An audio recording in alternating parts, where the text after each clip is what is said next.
Et nous allons retrouver, qui vous savez, oui, Kodjovi Ametono, pour nous aider ensemble à scruter les parutions du jour. Kodjovi Ametono, bonjour. Bonjour Joël Tondi, bonjour également à nos amis téléspectateurs. Alors, de la moisson, qu'est-ce qu'on peut en dire? Non, elle est suffisamment maigre ce jeudi, mais riche quand même en actualité. L'agriculture est au devant du milliard de francs CFA décaissés pour doter donc les paysans de machines agricoles.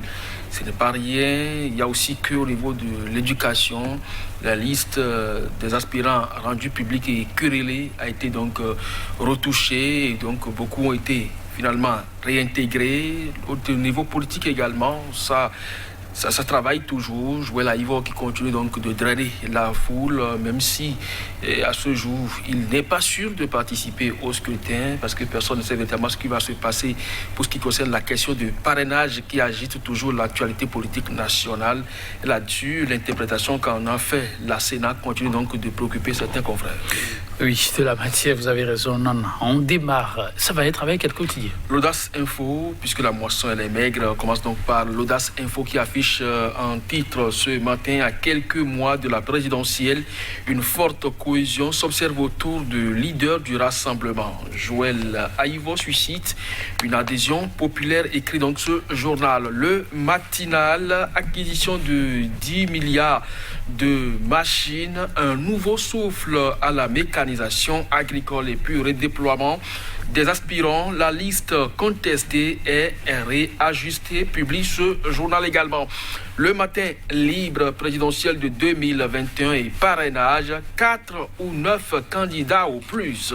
Et puis criette, affaire de détournement de milliards CFA à la direction générale des impôts, curieuse absence de communication, démission au sein des FCBE, UDBN et Mouel Bénin, une ruée vers la rivière, se demande ce journal. Le journal Point Média, cette fois, parrainage sous anonymat, une originalité bancale et puis dégradation des libertés en Afrique de l'Ouest francophone. Le Bénin à nouveau mis à l'index, la décision de l'OFPRA fortement conforté, constate ce journal. Et puis démission en masse au sein de formations politiques UDBN et Mouel Bénin. Le déclin se demande. Point Média. Merci à vous, Kodjovi Ametono. Nous allons démarrer, pourquoi pas, avec Matin Libre qui, au décompte, projette 4 ou 9 candidats pour la présidentielle. Oui, je crois que le journal n'a fait que rapporter les propos d'un journaliste sur une chaîne internationale qui, au détour donc d'une émission qu'il a eu à animer avec des citoyens béninois sur la question du parrainage, a avancé grossièrement ce chiffre-là. On aurait tout au plus 9 candidatures. On n'aura pas 30, mais on aura tout au moins 9. Alors, de quoi cela retourne et où tient-il donc ce chiffre? Donc, c'est que véritablement, il n'y a que donc des secrets de polichinelle désormais dans la République. On sait ceux qui vont participer et à peu près combien ils seront et qui va gagner finalement. Alors, donc le journal, oui, ne fait que rapporter donc ces propos. Je crois que 4 ou 9 candidatures pour ce qui concerne donc les élections sous la rupture.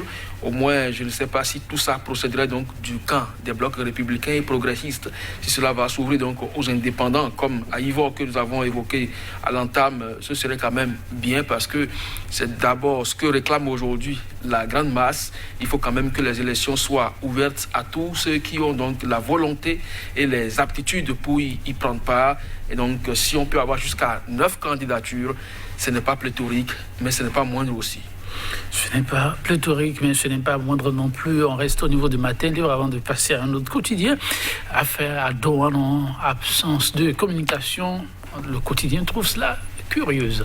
Oui, ça devrait quand même aussi susciter votre curiosité, je l'ai dit, parce que vous vous rappelez la retransmission en direct sur la radio nationale du procès ICC Service. Alors c'est un procès, les Béninois étaient donc dans le besoin, la soif d'information, et finalement on a dit il vaut mieux donc retransmettre en direct ce procès-là, histoire donc de permettre aux uns et aux autres de suivre le déroulé et savoir vraiment ce qui a été dit à ce niveau. Mais aujourd'hui, on a annoncé Carlos Adorano en fuite avec 4 milliards de francs CFA. Mais depuis son retour de Dakar, où il est donc attendu au niveau de la CRIES et entendu depuis peu, eh bien les chiffres varient de 4, 13, voire même plus. Alors, quand c'est comme ça, et donc des dizaines de milliards de francs CFA du contribuable dilapidés, il faut quand même qu'on soit au courant de ce procès, savoir les noms qui sont cités et jusqu'à quel degré ils sont impliqués donc, dans ce détournement. Mais curieusement, effectivement, ce procès n'est pas retransmis en direct sur la radio nationale. Eh bien, je ne sais pas, on ne cache rien dans la République, nous dit-on, parce que tout procède aujourd'hui par transparence. Donc, de ce point de vue, faire retransmettre encore ce procès sur la radio nationale, ce n'est pas encore tard, et ça participe également de la transparence. Oui, on suit l'autorité qui devra se décider. Transparence, effectivement, oblige pour un média qui revient comme un autre quotidien sur la CIE qui se poursuit pour des formations quand même proches de la mouvance. Que se passe-t-il, la ruée vers la rivière? Oui, je crois que c'est Matin Libre qui a apporté également ce son de cloche pour apprécier, parce que le journal poursuit. Matin Libre avait vu juste, parce qu'entre-temps, le journal avait estimé que ces démissions, en tout cas, du moins, les formations politiques aujourd'hui qui n'ont plus véritablement de popularité parce qu'il n'y a pas de conseillers communaux, il n'y a pas donc de députés à l'Assemblée nationale, sont appelés donc à disparaître ou carrément à volatiliser. C'est ce qui effectivement se passe aujourd'hui. Les acteurs politiques qui pensent qu'ils ont une certaine chance encore à faire valoir au niveau de la classe politique trouvent donc utile de quitter ces formations politiques qui n'ont que de nom aujourd'hui. Donc quand vous parlez UDBN, il n'y a rien. Quand vous parlez Mouel Bénin, ça n'a rien également. Donc il vaut mieux aller là où il y a quelque chose à glaner. Donc aller vers la rivière, oui, si vous voulez vraiment suivre, parce que l'eau est source de vie, dit-on. Donc au niveau de ces formations politiques qui sont aujourd'hui vidées de l'essentiel, eh bien c'est parce qu'il n'y a rien à proposer donc aux militants. Et je crois que si vous êtes acteur politique et vous aspirez donc conquérir et gérer le pouvoir d'État, il vaut mieux aller là où c'est possible. Oui, une note d'économie avec le matinal, voilà, qui nous parle de la mécanisation agricole du renfort. 10 milliards de francs CFA, je crois que c'est ce que le journal a effectivement écrit donc en manchette, et ceci pour la mécanisation de l'agriculture.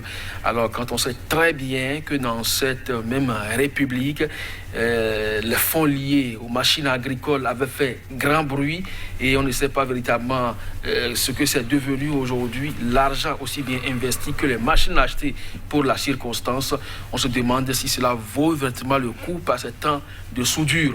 Mais de toutes les façons, puisque la rupture est dans les réformes et ça passe par tous les moyens, eh bien on ne peut donc que applaudir et attendre donc que tout ça produise des fruits. Parce que l'agriculture développée, c'est l'autosuffisance alimentaire. Et qui dit autosuffisance alimentaire parle donc de l'exportation. Et c'est ça qui peut aussi rapporter de l'argent. Donc on attend de voir les jours à venir qui seront donc les bénéficiaires et quels sont les types de machines appropriées pour cette mécanisation agricole. Oui, on reste avec le matinal, la moisson oblige. Redéploiement des aspirants, ça fait beaucoup de bruit. Mais le quotidien nous apprend que des ajustements sont finalement faits.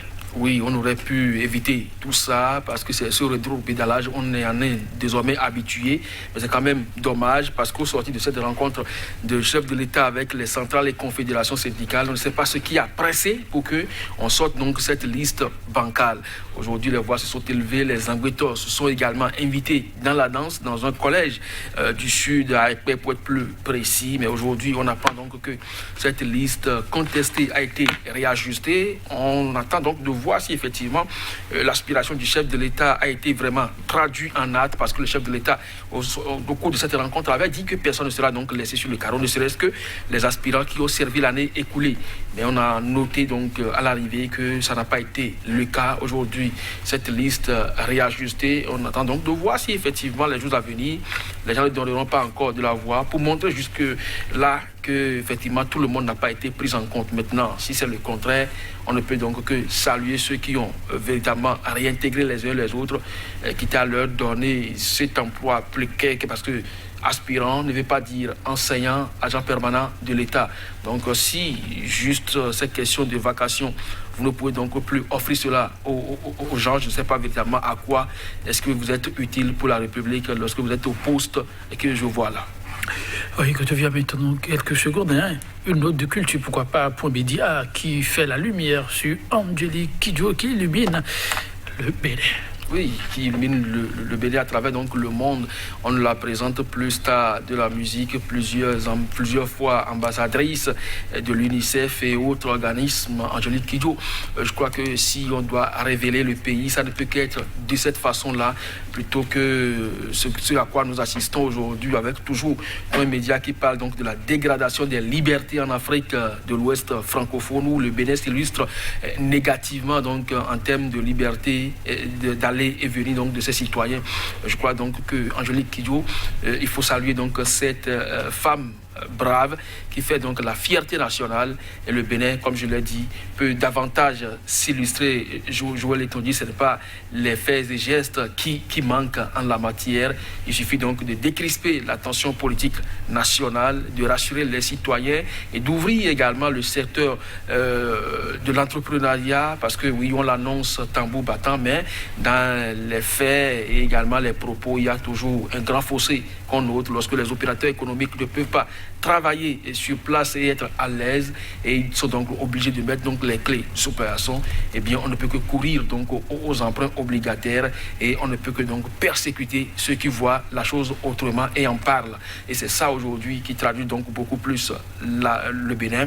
Nous tendons également vers une élection présidentielle à risque, où les signaux sont pratiquement à l'orange, parce que c'est pas encore au rouge. On peut encore corriger les choses, les lois querellées, les revoir, et donc davantage ramener le calme et la paix dans le pays. Vous savez, les sages et notables également du Nord ont demandé la suppression du parrainage. Je crois que ça va dans tous les sens et il faut ramener la balle à terre. Merci à vous. Quand je viens maintenant, chers téléspectateurs, on s'en arrête là pour aujourd'hui.